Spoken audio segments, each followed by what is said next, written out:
The gold wedding band trembled in Sarah Mitchell's palm as she stood outside the trading post in Santa Fe, New Mexico territory, 1878.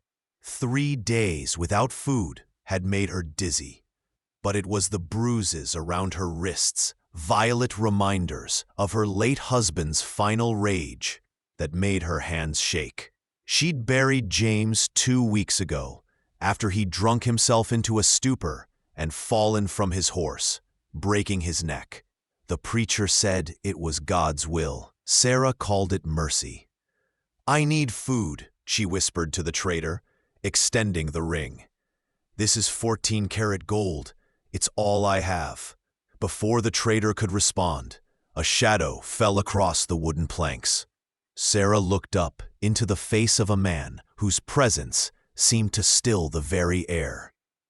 He was Apache, perhaps 30 years old, with long black hair bound with leather cord and eyes the color of obsidian that seemed to see straight through her pretense of strength. His buckskin shirt revealed powerful shoulders, and a single eagle feather hung from a cord around his neck. "Gold cannot fill an empty spirit," he said in perfect English, his voice low and measured. "You need more than bread, white woman. You need a place where hands do not bring pain." Before I continue with Sarah and this mysterious Apache warrior's story, I'd love to ask you to take a moment to subscribe to the From Wild West channel and give this video a like. It truly means so much to us and motivates us to bring you more quality stories like this one. Also, I'm curious, where are you listening from today? Are you at home, on a commute, or perhaps relaxing somewhere special? Let me know in the comments. Sarah's breath caught. How could he know?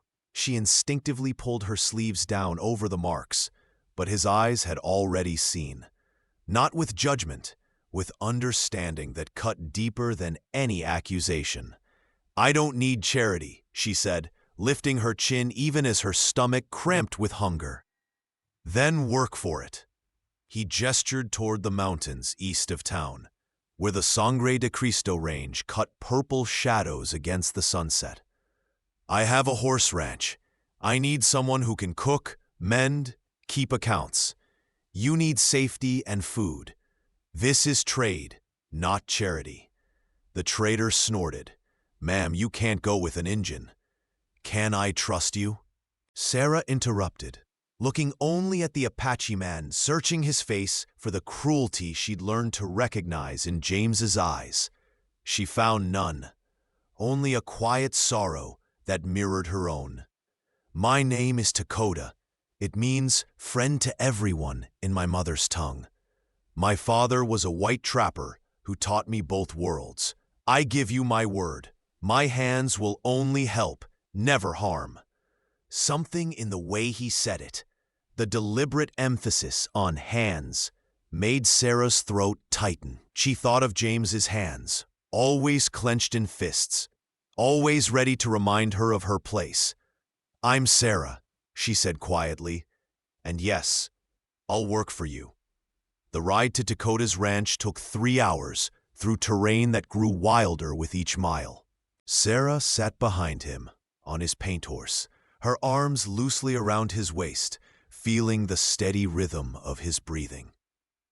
He didn't speak, but twice he slowed the horse to point out a golden eagle circling overhead, and once to show her wild roses growing improbably from a crack in the red rock. The ranch sat in a valley embraced by piñon pines, with a sturdy adobe house and corrals holding perhaps 20 horses. As Dakota helped her dismount, his hands on her waist were gentle, releasing her the moment her feet touched ground. "The spare room is yours," he said, nodding toward the house. "I sleep in the barn most nights. The horses are better company than memories." Over the following weeks, Sarah learned the rhythms of Dakota's world.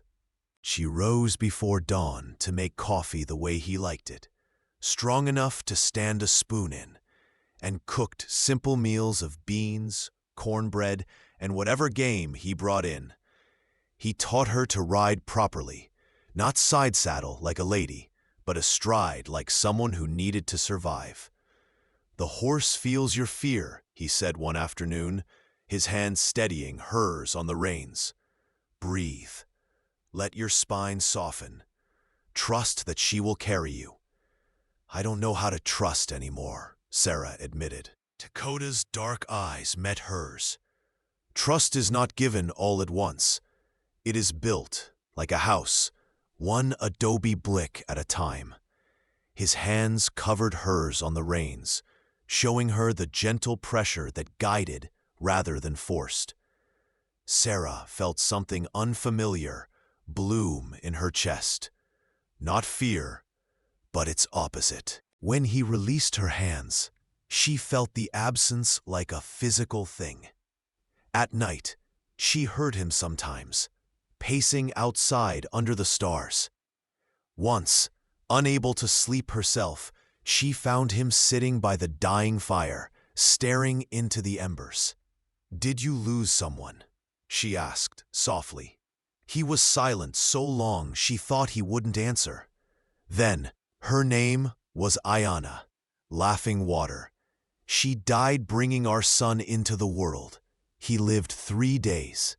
His voice remained steady, but his hands clenched on his knees. That was 5 years ago. I swore I would not love again. Love is beautiful and love is cruel." Sarah sat beside him, close but not touching. "My husband beat me for 2 years. When he died, I felt nothing but relief, then shame for feeling relieved." She drew a shaky breath. "I swore I'd never love another man, that I would never give anyone that power over me again." "Love is not power over another," Dakota said quietly. "It is power shared between two." Their eyes met in the firelight, and Sarah felt the walls she'd built around her heart tremble. The peace shattered on a Tuesday morning, when 3 riders approached the ranch. Sarah recognized the lead horse before she saw the rider's face, and ice flooded her veins. "That's James's brother," she whispered to Dakota, who'd come to stand beside her. "Cyrus Mitchell." Cyrus was a bigger, meaner version of his brother, with a scar bisecting his left eyebrow and a reputation for violence that made even other outlaws nervous. He reined in his horse 20 feet from the porch, his 2 companions flanking him like wolves. "Sarah, there you are, girl. Been looking all over for you." His smile was all teeth. "James left debts. You're coming back to work them off." "I owe you nothing," Sarah said, surprised by the steadiness in her voice. "James is dead, and I'm not his property." "You were his wife. That makes you family property now." Cyrus's hand moved to his gun. "Don't make this difficult." Dakota stepped forward, positioning himself slightly in front of Sarah. He wore no gun, but his stillness was more threatening than any weapon. "The woman said no. You have your answer. Leave." Cyrus laughed. "An Injun giving the orders? Boy, I'll—" He never finished the sentence. Dakota moved like water flowing downhill, inevitable and impossible to stop. One moment he stood on the porch, the next his hand gripped Cyrus's wrist, yanking him from the saddle. The gun clattered to the dust. "I said leave." Dakota's voice was barely above a whisper. "I am Chiricahua Apache. I have counted coup on Mexican soldiers and survived the winter starving time. You are a bully who hurts women. We are not the same." Cyrus scrambled backward, his face purple with rage and humiliation. "This ain't over. The law says—" "The law says a widow can choose her own path," Sarah interrupted, stepping forward. "And I choose to stay here. If you come back, you'll answer to both of us." After the men rode away in a cloud of dust and curses, Sarah found herself shaking. Dakota guided her to the porch steps, his hands on her shoulders. "Breathe," he said softly. "You were brave. I was terrified. Brave is being terrified and doing it anyway." His thumbs traced small circles on her shoulders, a gesture of comfort she felt all the way to her bones. "Sarah, I need to say something." She looked at him, at the strong planes of his face softened by the morning light, at eyes that held only gentleness. "When I said my hands would never harm you, I meant it. But I did not expect—" He seemed to struggle with the words. "I did not expect that my hands would wish to comfort you, to touch you, not as property, but as someone precious," Sarah finished, her voice barely audible. She lifted her hand to his face, tracing the line of his jaw with trembling fingers. "I swore I'd never love another man, but your hands, Dakota, your hands have only brought me peace." "Go slow," he whispered, catching her hand in his. "The heart, like a wound, needs time to heal before it can truly open." "Then we'll go slow together," Sarah said. The kiss was feather light, a question rather than a demand. His lips were warm, his hand cupping her face with such tenderness that tears spilled down her cheeks. When they parted, he caught the tears with his thumbs. "These are not sad tears," she said. "No," he agreed. "These are the tears of a woman becoming free." The weeks that followed were a courtship unlike any Sarah had imagined. Dakota taught her to track deer through the forest, to read the sky for coming storms, to gentle the wildest horses with patience and respect. In turn, she taught him that laughter could live in a house again, that morning coffee tasted better shared, that healing was possible for even the most wounded hearts. One evening, as they sat watching the sunset paint the mountains gold and crimson, Dakota took her hand. "In my mother's culture, a man courts a woman by proving he can provide. He brings horses, meat, proof of his worth." He paused, his thumb tracing circles on her palm. "In my father's culture, a man asks permission and offers a ring." He smiled. "I am both, so I do both." From his pocket, he drew a simple silver band inlaid with turquoise. "I have 20 horses, a home, and skills to keep us fed. But more than that, I have a heart that chose to beat again because of you. Sarah Mitchell, will you marry me? Will you build a life with me, where we are neither white nor Apache, but simply us?" Sarah looked at the ring, so different from the gold band she'd sold for bread.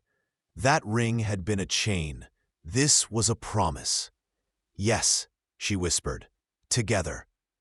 They married a week later, in a ceremony that blended both traditions. A sympathetic priest performed the Christian rites in the morning, and at sunset, Dakota's Apache uncle came down from the mountains to bless them in the old way, with sage smoke and prayers to the 4 directions. As the stars emerged overhead, Dakota took Sarah's face in his hands, those hands that had first made her feel safe, that had taught her to ride and shoot and trust again. "I see you," he said, using the Apache phrase that meant more than sight. It meant true understanding. Not as property, not as damaged, but as a woman worth loving, as my partner, as my heart. "I see you too," Sarah replied, her voice strong and sure. "And I love what I see. Thank you for showing me that not all hands bring pain. Some bring peace." The kiss they shared under the New Mexico stars was not the end of their story, but the beginning of a life built on mutual respect, fierce loyalty, and a love that proved stronger than any oath to never love again. 2 years later, Sarah stood on the same porch where she'd first stood, trembling and starving. but now she held a daughter in her arms. Little Ayanna Sarah had her father's dark eyes and her mother's stubborn chin. Dakota approached from the corral, dusting his hands on his jeans, his face breaking into the smile he reserved only for his family. "She has your courage," he said, pressing a kiss to his daughter's downy head. "She has your gentleness," Sarah countered. He pulled them both into his arms, and Sarah felt it again, that bone-deep peace that came from being truly, completely safe.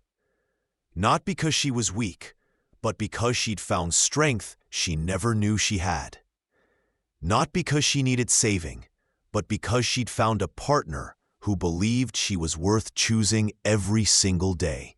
Together, Dakota murmured against her hair. "Always together," Sarah agreed. And in that moment, in that embrace, she finally understood that swearing never to love again had been a vow born of pain.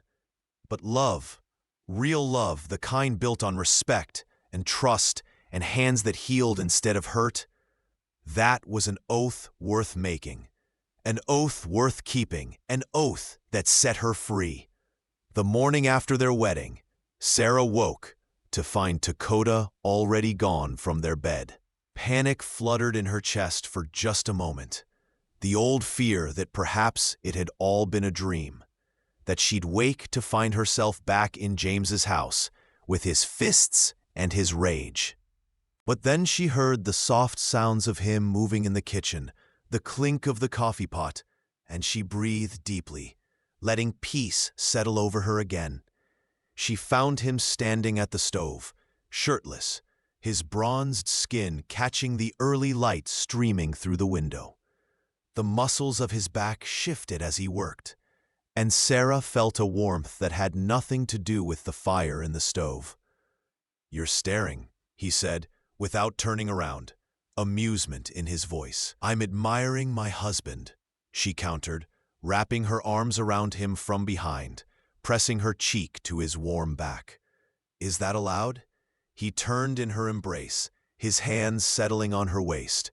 "It is encouraged." His kiss was slow and thorough, tasting of coffee and promise. When he pulled back, his eyes were serious. "I want to take you somewhere today, a place sacred to my mother's people. Will you come?"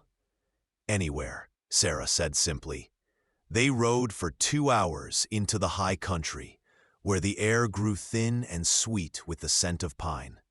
Dakota led her to a hidden valley, where a waterfall cascaded into a crystal pool, surrounded by ancient cottonwood trees, whose leaves whispered secrets in the breeze. "This is where I came when Ayanna died," Dakota said quietly, helping Sarah dismount. "I screamed at the sky. I asked why the spirits would give me love only to tear it away." He took her hand, leading her to the water's edge. "I could not find answers, but I found something else: acceptance. The water falls. The seasons change. Life flows like a river.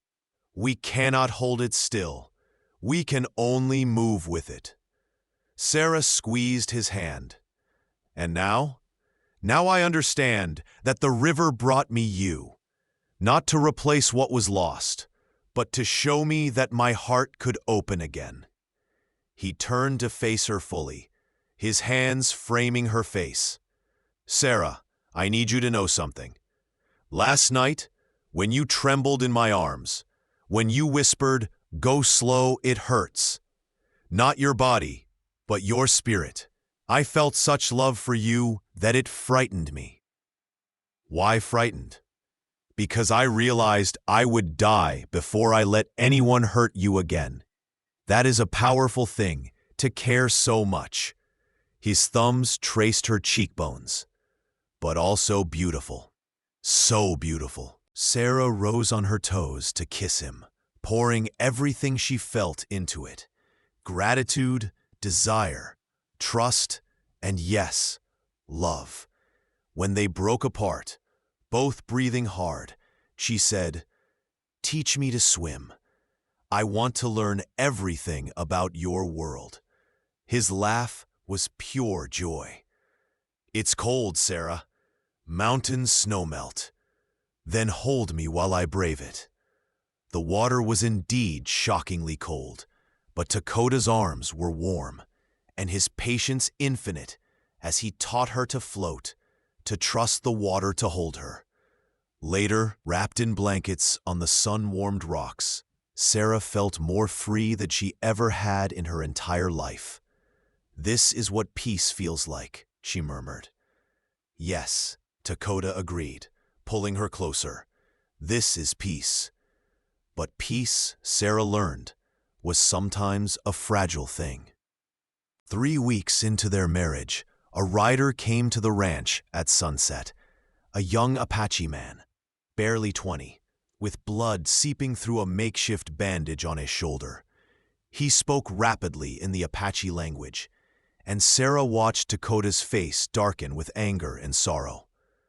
"What is it?" she asked once the young man had drunk his fill of water and collapsed, exhausted, on the porch. "His name is Kelly. He's my cousin's son." Dakota's jaw was tight. "There are white settlers moving into the canyon lands to the north, Apache territory granted by treaty. When Kelly's band protested peacefully, the settlers opened fire. 3 people are dead, including a child. The survivors fled into the mountains." Sarah's heart clenched. "What will you do?" "I have to go to them. Bring them here if they'll come, or at least supplies to last the winter." He looked at her with such torn expression that Sarah crossed to him, taking his hands. "Then we go together."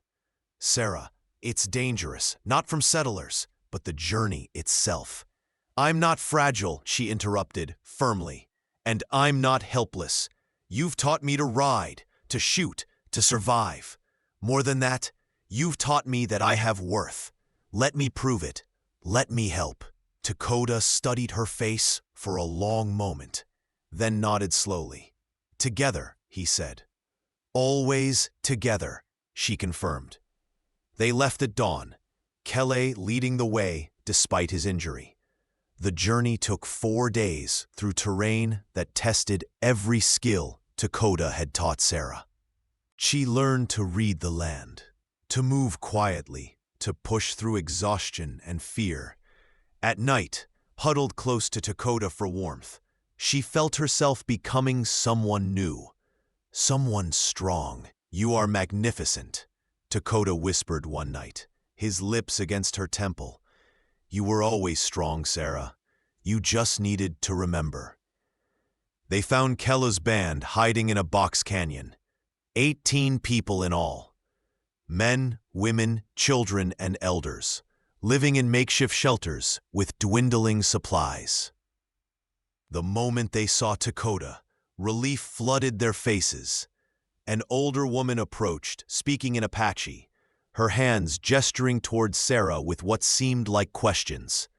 "She wants to know if you are my woman," Dakota translated. "If you can be trusted." Sarah stepped forward, meeting the woman's eyes directly. "I am his wife, and I believe that all people deserve to live in peace on the land that is rightfully theirs. I will help however I can." The woman's lined face softened. Through Dakota, she said, "Then you are welcome, daughter. Your spirit is strong." Over the next week, Sarah worked alongside the Apache women, learning their ways of preserving food, crafting medicine from plants, reinforcing shelters against the coming winter. The children, initially shy, soon warmed to her, teaching her words in their language, laughing when she mispronounced them. One afternoon, while Sarah was grinding corn with the women, gunshots echoed through the canyon. Dakota grabbed his rifle, shouting orders in Apache, as men rushed to defensive positions. Sarah's blood ran cold as she recognized the voice shouting from the canyon entrance. "Cyrus Mitchell, I know you're in there, Injun." Got 20 men with me and the law on our side. You're harboring fugitives. That makes you an outlaw too. Dakota looked at Sarah, and in that moment, she saw the choice and his people's survival. Before he could speak, Sarah grabbed the rifle from the nearest woman. I have an idea, she said, but you have to trust me. She walked to the canyon entrance alone, rifle held loosely but competently, her chin high, despite the terror singing through her veins.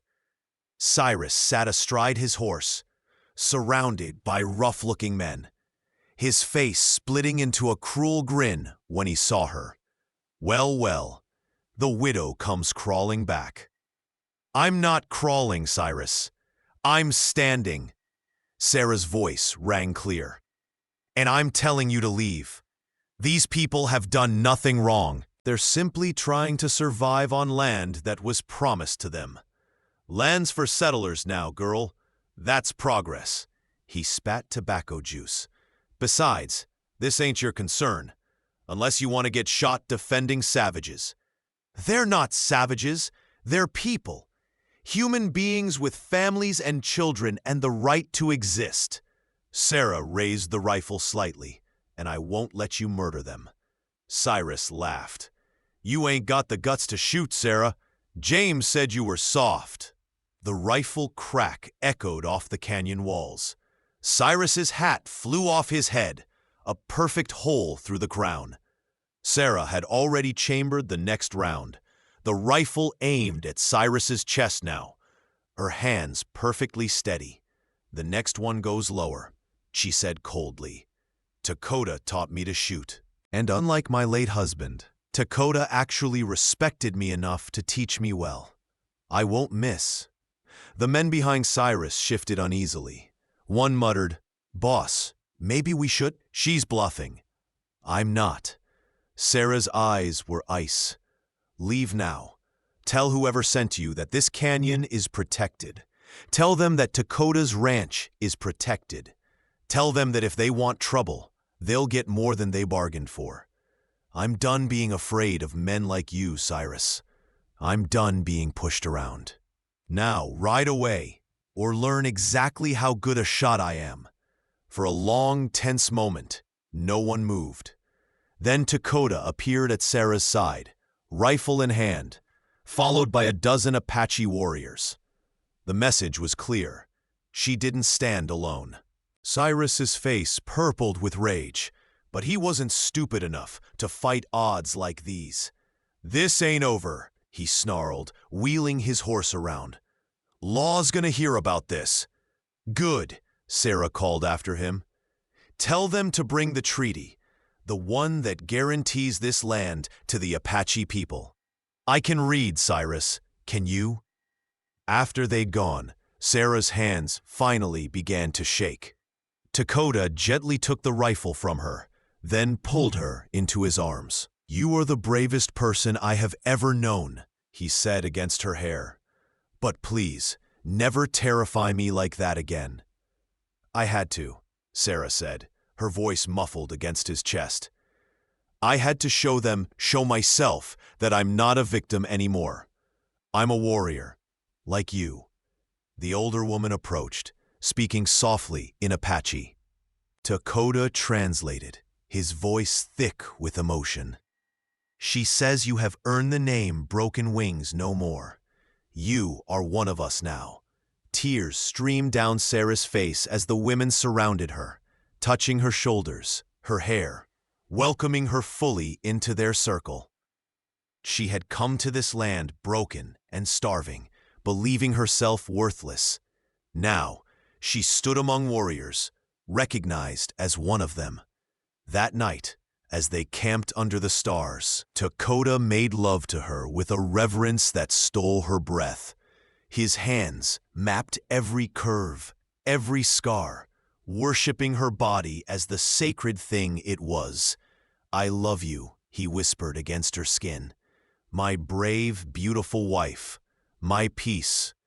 I love you, Sarah answered, pulling him closer.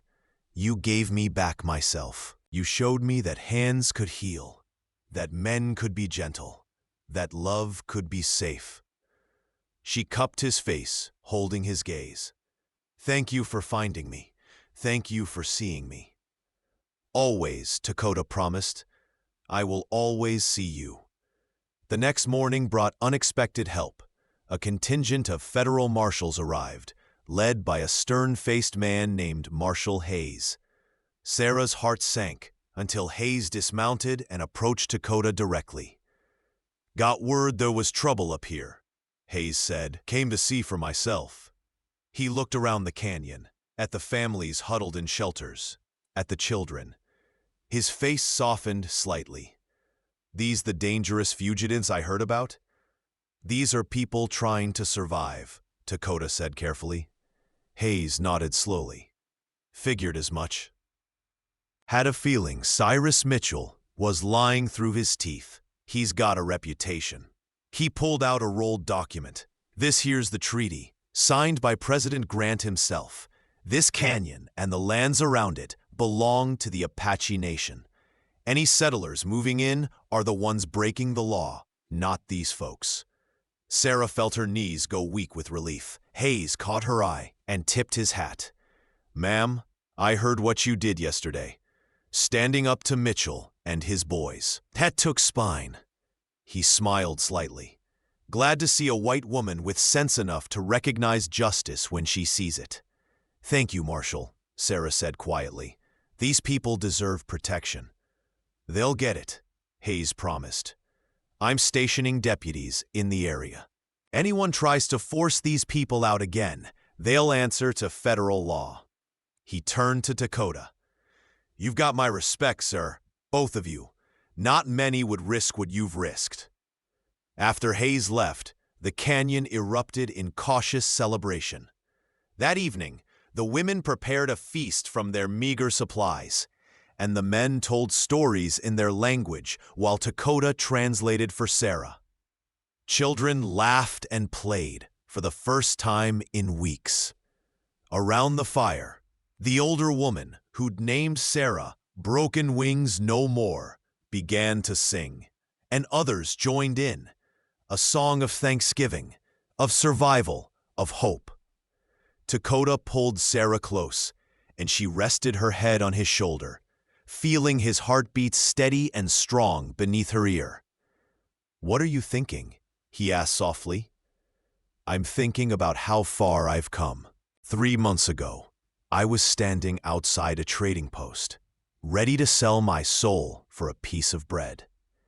Now I'm here, surrounded by family. She looked up at him. Because that's what they are now, aren't they? Family. Yes, Dakota agreed. Family is not only blood. It is those who see you, accept you, fight beside you. You are Apache now, just as I am. You are woman who stands strong. My woman, my heart. Your peace, Sarah added, remembering their first conversation. No, Dakota corrected gently, a smile playing at his lips. You are not my peace. We are each other's peace. Together, always together. Together, Sarah agreed, and sealed the promise with a kiss that tasted of smoke and stars, and the sweet freedom of a life built on love rather than fear. As winter settled over the New Mexico territory, Dakota and Sarah returned to their ranch, but they returned changed. Word of Sarah's stand against Cyrus Mitchell spread, and she found herself something of a legend among both settlers and Apache alike. The white woman who'd chosen justice over her own kind, who'd stood with rifle in hand and refused to back down. The ranch became a meeting place, a bridge between two worlds. Settlers came seeking Dakota's expertise with horses. Apache families came seeking refuge and support. And through it all, Sarah learned and grew, her strength deepening with each challenge faced and overcome. One snowy evening in December, as they lay tangled together beneath thick blankets. Sarah placed Dakota's hand on her belly. "I think," she said softly, "that come summer, we'll need to add another room to the house." Dakota went very still. "Sarah, are you—" "Yes." She watched emotions chase across his face. Joy, fear, hope, grief for the child he'd lost, and finally, overwhelming love. "I'm terrified," he admitted. "What if—" "We'll face it together," Sarah interrupted, threading her fingers through his. "Whatever comes, we face it together. That's our promise, remember?" Dakota pulled her close, his hand still on her belly, protective and reverent. "Together," he whispered, "our child will know only gentle hands. We'll grow up in a house filled with love, not fear. We'll learn both worlds and walk proudly in both." "Yes," Sarah agreed, "and they'll know that their mother was once broken but became whole, that their father lost everything but found it again. They'll know that love is always worth the risk." Through the winter, as Sarah's belly grew round, the ranch became a haven of warmth and life. The Apache women came to teach her their ways of childbirth and child-rearing. Settler women, curious and kind, brought baby clothes and advice. Marshal Hayes stopped by to check on them and ended up staying for dinner, charmed by Sarah's cooking and Dakota's quiet wisdom. "You two are building something important here," Hayes said as he prepared to leave, "a place where different folks can coexist peacefully.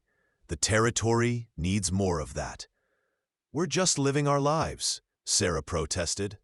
"No, ma'am. You're showing others how to live theirs. That's no small thing." Spring brought wildflowers and new foals and Sarah's contractions. For 12 hours, Dakota paced outside while the Apache women attended to Sarah, his hands clenched tight, his prayers constant. When the baby's cry finally split the air, he nearly collapsed with relief. The women emerged, smiling, and the eldest beckoned him inside. Sarah lay exhausted but radiant, cradling a tiny bundle. Her eyes found his, shining with tears and triumph. "Meet your daughter," she said softly. "Ayana Sarah. She has your eyes and apparently my stubbornness." She was in no hurry to arrive. Dakota approached slowly, reverently, and when Sarah placed the baby in his arms, he felt his heart crack open all over again. The infant looked up at him with solemn dark eyes, her tiny hand wrapping around his finger with surprising strength. "Hello, little one," he whispered in Apache. Then in English, "I am your father. I promise you will always know you are loved. I promise my hands will only lift you up, never tear you down. I promise you will grow up brave and free, just like your mother." Sarah watched them, her warrior husband cradling their daughter with such exquisite gentleness, and felt complete. She had traveled so far from that desperate woman outside the trading post. She had learned that she was not broken, only bent, that love could heal, that trust could be rebuilt, that peace was possible. "Thank you," she said to Dakota. He looked up, confused. "For what?" "For seeing me, for waiting for me to heal, for showing me that not all hands bring pain." She smiled through tears. "For giving me peace, for giving me this." Dakota sat carefully on the edge of the bed, their daughter cradled between them. "You gave me these things too, Sarah. You brought life back to a man who thought he was dead inside. You showed me that I could love again without betraying the memory of what I lost. You are my greatest gift." Little Ayana chose that moment to yawn, a tiny sound that made both parents laugh. Outside, the spring sun painted the Sangre de Cristo mountains gold and red, and somewhere in the distance, an eagle called. She swore she'd never love another man, Sarah said softly, gazing at her daughter. And then the hands of an Apache brought her peace. He swore he'd never love again, Dakota continued, kissing first his daughter's head, then Sarah's lips. And then a broken woman showed him how to be whole. Together, they said in unison. And in that room, in that moment, with their daughter sleeping peacefully between them, and the whole future stretching ahead, they knew that every scar, every tear, every moment of fear and pain had led them exactly here. To this perfect peace, this hard-won joy, this love that had saved them both. Years would pass. They would face more challenges, more prejudice, more dangers, but they would face them together. Two warriors who'd found in each other not just peace, but purpose. Not just healing, but home. And their daughter would grow up, knowing that love was a choice made daily, that courage came in many forms, that different worlds could merge into something beautiful, and that the strongest hands were the ones that held rather than hurt, protected rather than possessed, and gave peace rather than pain. This was their story. This was their triumph. This was their proof that even the most broken wings could learn to fly again, if only someone patient enough came along to show them how. But the story was far from over. Little Ayanna was 6 months old when the telegram arrived. Sarah was hanging laundry on the line, the baby strapped to her back in the Apache cradleboard Dakota had crafted when she saw the dust cloud approaching. The rider wore the uniform of the Western Union, and her stomach clenched with instinctive dread. Dakota took the telegram from the porch, his face unreadable as he scanned the words. When he looked up, Sarah saw the storm gathering in his eyes. "It's from the Bureau of Indian Affairs," he said quietly. "They're establishing a new reservation system. All Apache people must report to the San Carlos Agency in Arizona Territory within 60 days or face military action." Sarah's blood ran cold. "But the treaty," Hay said. "Treaties are paper. The government changes its mind like the wind changes direction." Dakota's voice was bitter. "They want all Apache on one reservation where they can be watched, controlled." "Will you go?" He looked at her, then at their daughter sleeping peacefully against Sarah's back, tiny fist curled near her mouth. "San Carlos is a death trap. Disease, starvation, corrupt agents who steal the supplies meant for the people. I've heard stories from those who survived it." He shook his head. "But if I don't go, I make myself and my family fugitives." Sarah stepped close to him, her free hand finding his. "Then we fight. There has to be a way." "Sarah, you don't understand. This is the United States Army. They have guns, soldiers, resources. And we have the truth. We have the treaty. We have Marshal Hayes." Sarah's voice strengthened. "And we have each other. You told me once that love is power shared between two. Let's use it." Over the next week, they formulated a plan. Sarah would ride to Santa Fe to find Hayes while Dakota spread word to the scattered Apache bands, warning them of what was coming. It meant separation, the first since their marriage, and neither liked it. The night before Sarah was to leave, Dakota held her close in their bed, his hand stroking her hair with a desperation that broke her heart. "I am afraid," he admitted. "Afraid something will happen to you. Afraid I'll never see you again. Afraid," his voice cracked. "Afraid I'll lose you the way I lost Ayanna." Sarah turned in his arms, cupping his face with both hands. "Look at me, Dakota. I am not her. I am strong because you made me strong. I can ride like the wind, shoot like a warrior, and I am fighting for our family, for our daughter, for all the children who deserve to grow up free." She kissed him fiercely. "I will come back to you. I swear it on everything I am." "Then I swear I will be here waiting," Dakota said. "No matter what comes, I will be here." Their lovemaking that night was desperate and tender, a promise made with bodies instead of words. When dawn broke, Sarah, dressed in riding clothes, strapped her rifle to her saddle and kissed her daughter's sleeping face. "Mama will be back soon, little bird," she whispered. "Your papa will keep you safe." Dakota walked her to her horse, baby Ayana awake now and reaching for her mother. Sarah kissed those tiny hands, blinking back tears, then swung into the saddle. "3 weeks," she said. "I'll be back in 3 weeks." "I'll count the days," Dakota replied. The ride to Santa Fe took 4 days of hard travel. Sarah pushed herself and her horse, sleeping rough, eating jerky and hardtack, driven by urgency and love. She arrived dusty and exhausted, going straight to the marshal's office. Hayes listened to her story, his face growing grimmer with each word. When she finished, he leaned back in his chair, rubbing his weathered face. "Mrs., what is it now? You take your husband's name?" "I'm Sarah, just Sarah. Names don't matter as much as what we do with them." Hayes smiled slightly at that. "True enough, Sarah, what you're asking, it's not simple. The Army has its orders. The Bureau has its policies. One marshal and one brave woman can't stop the United States government." "No," Sarah agreed.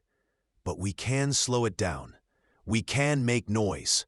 We can force them to follow their own laws." She leaned forward. "Marshal Hayes, you said we were building something important at the ranch, a place where different people could coexist.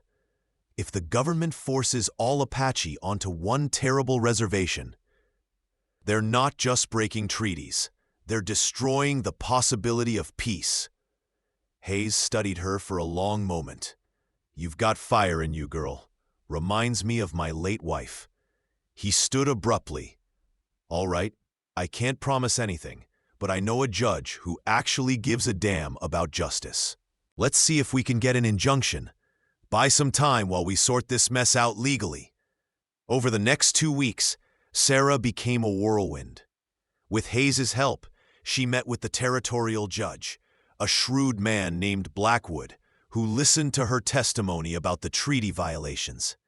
She spoke with newspaper editors, telling them about the Apache families she'd lived with, humanizing people the papers usually called savages. She even confronted the local Bureau of Indian Affairs representative, a pompous man named Caldwell, who tried to dismiss her as a hysterical woman. "I am not hysterical," Sarah said coldly. "I am factual. The treaty guarantees these lands. You are breaking federal law. The treaty is outdated. Then change it legally, through Congress, not through force." Sarah stood tall. "And know this, Mr. Caldwell. If you try to forcibly remove these people, I will make sure every newspaper from here to Washington knows about it. I will testify before Congress if I have to. I am white, educated, and married to an Apache man. I make your prejudices uncomfortable, don't I?" Caldwell's face reddened, but he had no response. Judge Blackwood granted a temporary injunction, giving them 60 more days while the legality of the forced relocation was reviewed. It wasn't a victory, but it was time, precious time. Sarah rode back to the ranch with Hayes accompanying her. Arriving on the 18th day, Dakota met them at the property line, and the moment Sarah dismounted, he crushed her against him, his whole body trembling. "You came back," he whispered against her hair. "I promised," Sarah replied, breathing in his familiar scent. "Always together, remember?" That night, with Ayana asleep between them, Sarah told Dakota everything. The injunction, the publicity, the battles still to come. "We bought time," she said. "But Dakota, this fight isn't over. They'll keep pushing. We need a permanent solution. What do you suggest? Sarah was quiet for a moment, then said, "We make our ranch the solution. We expand it, buy more land, create a place where Apache families can live freely but legally, under our names. Our deed. It's not perfect, but it's survival." Dakota stared at her. "You would do that? Use your name, your status as a white woman to protect my people?" "Our people," Sarah corrected. "And yes, broken wings no more, remember?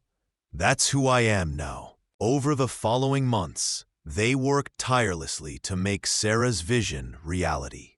With money saved from horse sales and loans from sympathetic settlers, they purchased adjacent land. Marshall Hayes helped navigate the legal complexities. Apache families began arriving, some openly, some in secret, building homes on the expanded ranch property. It wasn't easy. There was resistance from settlers who didn't want Apache neighbors. There were inspections from suspicious bureau officials. There were nights when Sarah and Dakota lay awake, worried about money, about safety, about whether they were doing enough. But there were also moments of profound joy. Ayanna took her first steps surrounded by Apache and white children playing together. A schoolteacher from Santa Fe, a progressive woman named Miss Hartley, agreed to teach all the children, regardless of race. The ranch became a community. Messy, complicated, but alive with possibility. One evening, as Sarah watched the sunset paint the mountains gold, the older Apache woman who'd named her Broken Wings No More approached. Through a younger woman who spoke English, she said, "You have done what seemed impossible. You have created a bridge between worlds with your courage and your heart. Your daughter will grow up knowing what is possible when people choose love over hate. This is a good thing you've built." Sarah felt tears prick her eyes. "We built it together, all of us." "Yes," the old woman agreed. "Together. This is the Apache way. Survival through unity. You understand this now." That night in bed, Sarah traced the lines of Dakota's face, memorizing every beloved detail. "Do you ever regret it?" she asked. "Marrying a white woman? Taking on all these complications?" Dakota caught her hand, pressing a kiss to her palm. "Regret you? Sarah, you are the reason I breathe. You took a broken man and showed him he could be whole. You took a people facing extinction and gave them hope. You are fierce and brave and so beautiful it hurts to look at you sometimes." He pulled her close. "My only regret is that I cannot give you an easier life." "I don't want easy," Sarah said. "I want meaningful. I want this." She kissed him deeply. "I want us." "Then you have me," Dakota promised. "For all my days, you have me." But the peace they'd fought so hard to build faced its greatest test when Cyrus Mitchell returned. It was a cold November morning when scouts spotted riders approaching, at least 30 men, heavily armed. Dakota recognized the lead horse immediately. "Get the women and children to the canyon," he ordered, his voice calm but urgent. "Now." Sarah grabbed Ayanna, but instead of fleeing, she handed the baby to one of the younger women. "Take her. Keep her safe." Then she reached for her rifle. "Sarah, no," Dakota began. "I'm not running," she said firmly. "This is our home, our family. I stand with you." They had perhaps 20 men who could fight, plus Sarah and 2 other women who'd learned to shoot. Against 30, the odds were bad, but they had the advantage of terrain and righteousness. And as Sarah took position behind the fortifications they'd built, she felt no fear, only determination. Cyrus rode within shouting distance, his scarred face twisted with rage. "You've had this coming, Dakota. Harboring fugitives, defying the government, corrupting a white woman? She's my wife, Dakota called back. And these people are under the protection of federal injunction. You have no authority here. I've got 30 guns that say otherwise, Cyrus laughed. Way I see it, there's going to be a tragic accident. A band of savage Apache attacks innocent settlers. We defend ourselves. You all die, and nobody questions it because that's how these things go. Sarah felt rage, hot and pure, flood through her. She stood up from behind the fortification, rifle aimed directly at Cyrus. You want to know the difference between you and us, Cyrus? Her voice rang clear across the distance. We're fighting to protect families. You're fighting to murder them. We're standing for justice. You're standing for hate. She chambered around. But here's what you forgot. I'm not afraid of you anymore. None of us are. And if you want to fight, you'll get one. But it won't be the massacre you're planning. It'll be a fair fight, and you'll lose. You're bluffing. You're outnumbered. The sound of approaching horses cut him off. Sarah's heart leaped as she saw riders cresting the ridge. Marshal Hayes leading at least 40 federal deputies, all armed, all wearing badges that caught the morning light. Hayes rode straight to Cyrus. Stand down, Mitchell. These people are under federal protection. You fire one shot, and I'll arrest every man here for attempted murder. They're fugitives, Cyrus protested. They're residents of a legally owned property, protected by a judge's order. Hayes's voice was steel. And you're trespassing. Now you've got 10 seconds to turn around and ride out, or I start making arrests. Cyrus's face went purple with rage, but he wasn't stupid enough to fight federal law. With a string of curses, he wheeled his horse around, his men following reluctantly. After they'd gone, Hayes dismounted, approaching Sarah and Dakota. Got your message about trouble brewing. Figured I'd bring reinforcements just in case. He smiled slightly. You two have a talent for attracting chaos. We have a talent for standing up for what's right, Sarah corrected. Thank you, Marshal. You saved lives today.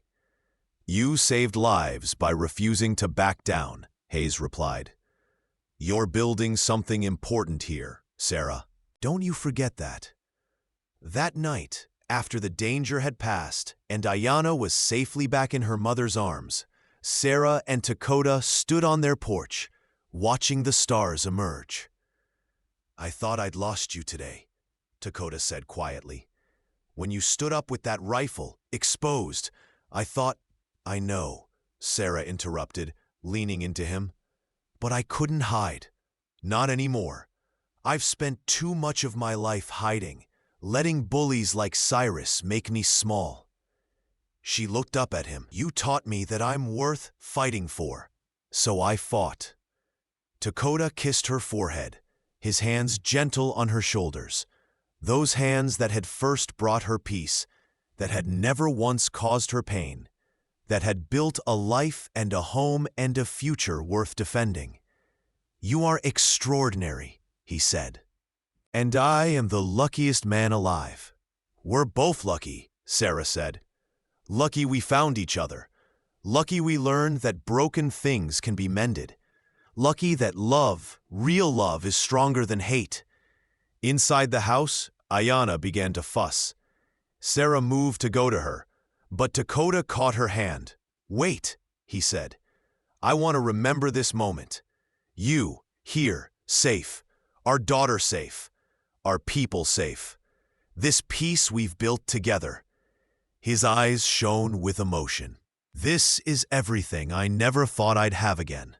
Thank you for giving it to me. Thank you for showing me I deserved it, Sarah replied. Hand in hand, they went inside to their daughter, to their home, to the life they'd built from the ashes of their broken pasts. Outside, the stars wheeled overhead, indifferent to human struggles. But inside that house, in that family, In that community of people who'd chosen to see each other as human rather than other, there was warmth and love and hope. Sarah had sworn she'd never love another man. But the hands of an Apache had brought her peace, and in finding that peace, she'd discovered her own strength. She'd learned that the most powerful love wasn't the kind that consumed or controlled, but the kind that liberated and empowered. As she nursed Diana, Dakota's arm around her shoulders, Sarah thought about that desperate woman outside the trading post, ready to sell her last possession for bread. That woman seemed like a stranger now, a ghost of a past life. She was Sarah now, just Sarah. Broken wings, no more. Wife, mother, warrior, bridge builder. She was all these things and more, and she had earned every identity through blood and tears and courage. And she was loved, truly, deeply loved, by hands that healed instead of hurt, by a man who saw her as an equal. Your feedback means the world to us.